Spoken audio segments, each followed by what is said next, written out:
Halo sahabat Trinitas, ketemu sama aku lagi, Intan Yani Raida. Dan aku Hilmi Ali. Nah, saat ini kita ketemu lagi di konten Edu Info. Sekarang kita udah episode berapa ya, Kak? 9. Oke, udah 9. Kita sudah selama 9 kali menemani sahabat Trinitas di channel YouTube Edu Info. Ya, betul. Dan info kali ini kita akan membawakan hampir sama dengan episode sebelumnya ya. Masih berhubungan gitu. Ya, tapi mungkin agak beda sedikit. Nah, di konten kali ini kami akan membahas dengan topik tentang 4 fenomena alam di lautan. Oke, yang pertama akan dibawakan oleh Kainta. Oke, untuk fenomena alam yang pertama adalah dua laut yang tidak dapat menyatu. Nah, fenomena alam menakjubkan ini terjadi di Teluk Alaska, di mana ada dua air yang berada dalam satu tempat tapi mereka tidak dapat bersatu. Nah, fenomena ini sempat menghebohkan masyarakat karena para peneliti belum menemukan jawabannya. Seperti itu. Tapi untuk saat ini sudah ditemukan dan ternyata keduanya tidak dapat bersatu karena adanya perbedaan massa air. Nah, kalau disederhanakan contohnya itu seperti minyak dan juga air, di mana walaupun keduanya berada dalam satu wadah itu tidak akan dapat bersatu. Nah, di Teluk Alaska ini terjadi pertemuan antara air yang berasal dari Samudra Pasifik, di mana air tersebut seperti air laut pada umumnya, yaitu memiliki kadar garam yang tinggi dan juga asin. Nah, di sisi lain itu ada air laut Bering yang berasal dari gletser atau es yang mencair. Nah, esnya itu yang mencair itu berasal dari air tawar yang sebelumnya membeku. Oh, gitu. Iya, seperti itu. Nah, jadi di Teluk Alaska ini pada dasarnya adalah pertemuan antara air asin dan juga air tawar. Oh, jadi air tawarnya itu semuanya dari es yang mencair ya? Iya, dari air tawar yang awalnya membeku kemudian mencair lagi. Oh, makanya kenapa di sana ada dua lautan yang nggak bisa yang bersatu seperti itu. Jadi kenapa kedua lautan tersebut tidak dapat bertemu? Karena keduanya memiliki kepadatan air yang berbeda, suhu yang berbeda, dan juga kadar garam yang berbeda, yang itu menyebabkan di antara keduanya itu memiliki seperti dinding pembatas yang menyebabkan mereka tidak dapat bersatu. Oke, selanjutnya akan dibahas oleh Kak Hilmi. Oke. Nah, yang kedua ini ada namanya water spout. Ya, itu ada kejadian di mana ada angin tornadonya itu berada di atas laut, sehingga air laut yang di bawah tornado itu tuh ikut tertarik. Oke. Ya, dan menyebabkan terjadinya air tornado. Kalau misalnya kita lihat dari jauh itu angin tornadonya itu berupa air laut ternyata. Oh, jadi kayak misalnya angin awal air laut terus narik itu jadi dianya juga muter-muter kayak air. Iya, jadi kalau misalnya kita lihat itu air lautnya muter-muter semua di sana gitu. Itu keren banget sih, tapi serem. Bahaya gitu ya. Dan ini biasanya terjadi di daerah tropis dan subtropis.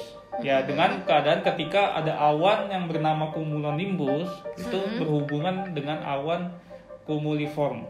Awan cumulonimbus itu adalah awan yang bentuknya itu gede banget dan menjulang ke tinggi, dan biasanya awan ini dapat menghasilkan badai atau petir. Ya, yang satunya lagi awan cumuliform ini itu merupakan awan yang bentuknya tuh biasa aja, kayak misalkan kita lihat-lihat di langit. Tapi kalau misalkan di langit-langit kan mungkin awannya kecil-kecil, tapi kalau awan cumuliform ini awannya itu lebih besar gitu. Jadi kalau misalkan terjadi kontak apalagi di atas laut, ya itu menyebabkan adanya water spout. Awan cumulonimbus itu sih aku pernah denger ya, itu katanya bahaya banget untuk penerbangan gitu ya, karena gelap dan besar gitu. Makanya kalau misalkan kita naik pesawat gitu ya, di depan kita ada awan cumulonimbus itu bener-bener wah jangan sampai lewat sana deh. Soalnya kebanyakan pesawat jatuhnya itu karena lewatin awan cumulonimbus ini. Oh iya, serem sih. Fenomena ini itu dapat terjadi di beberapa negara, misalkan di Eropa, Selandia Baru, dan di Antartika. Biasanya di 3 tempat ini. Tapi biasanya berbahaya nggak? Misalnya kan itu di laut itu cuma air gitu, sampai ke daratan gitu nggak? Enggak mungkin. Tapi biasanya di lautan lepas. Lautan lepas. Gitu. Ya, tapi memang kalau misalkan ada tornado ini, ya kita jangan dekat-dekat. Kita ikut ke bawah juga. Soalnya orang air laut aja sampai ke bawah ke atas tuh, apalagi benda-benda di sekitarnya. Iya, kalau lagi ada yang berlayar gitu serem ya. Iya, serem banget. Oke, selanjutnya akan dibawakan oleh Kaintan. Oke, yang ketiga ada fenomena alam bioluminensi. Fenomena alam yang menakjubkan ini adalah fenomena alam ketika air laut itu seolah-olah memancarkan cahaya biru yang sangat indah. Oh gitu? Iya, seperti itu. Jadi ada cahaya-cahaya biru yang indah kalau kita bisa lihat dari atas atau dari jauh gitu, kan sangat indah.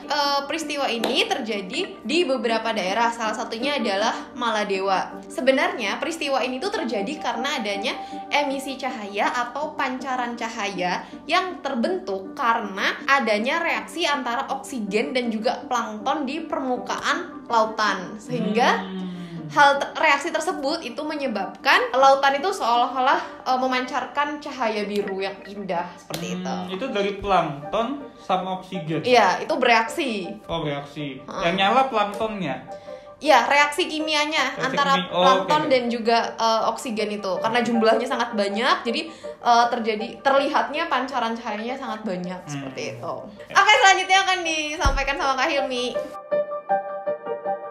Ya, yang selanjutnya ini ada namanya maelstrom. Oke. Maelstrom itu merupakan pusaran air yang sangat kuat dan berbahaya. Kalau misalnya kita lihat mungkin di laut-laut itu kita lihat itu cuma sekedar pusaran air biasanya ada gitu. Tapi maelstrom itu benar-benar bahaya, benar-benar besar juga. Dan ini terjadi ketika adanya pasang surut dan di lautan lepas. Dan pada umumnya ini terjadi itu ada di Norwegia bagian barat laut gitu. Dan bahkan saking besarnya itu pusaran air ini bisa menghisap semua objek atau benda yang ada di sekitarnya. Dan bahkan dulu sempat ada cerita legenda tentang pusaran air ini berada di abad 19-an. Itu ketika ada maelstrom sangat besar sehingga bisa menelan kapal sekaligus. Kamu tahu pernah ada film Pirates of the Caribbean? Nah, itu pernah menggambarkan adanya maelstrom dan dia menghisap 2 kapal sekaligus. Tapi itu di abad 19, katanya sih gitu. Jadi bikin kapal itu benar-benar tenggelam gitu ya? Ya, tenggelam semuanya begitu. Ya, kemudian dari kisah-kisah itu abad 19 itu dibuat cerita dengan berbagai macam kisah mengenai maelstrom. Gitu. Karena katanya sempat terjadi kayak gitu. Nah, sahabat entitas, itu tadi yang aku dan Kak Hilmi sampaikan tentang 4 fenomena alam yang ada di lautan. Kalau aku ngebahasnya tentang yang bagus-bagus ya. Kalau Kak Hilmi tadi ngebahasnya yang menyeramkan seperti itu. Iya, bagus sih, tapi serem juga. Iya, tapi dua-duanya sama-sama menakjubkan seperti itu. Ya, kalau menurut sahabat entitas, yang mana nih yang paling menakjubkan dan paling unik gitu ya Kak ya? Iya, dan jangan lupa untuk tulis di kolom komentar. Oke, sahabat entitas, sekian dari kami. Jangan lupa untuk tetap like, comment, share, dan subscribe di video ini. Semoga sahabat entitas terhibur. Ya, sampai ketemu di video selanjutnya. Bye-bye.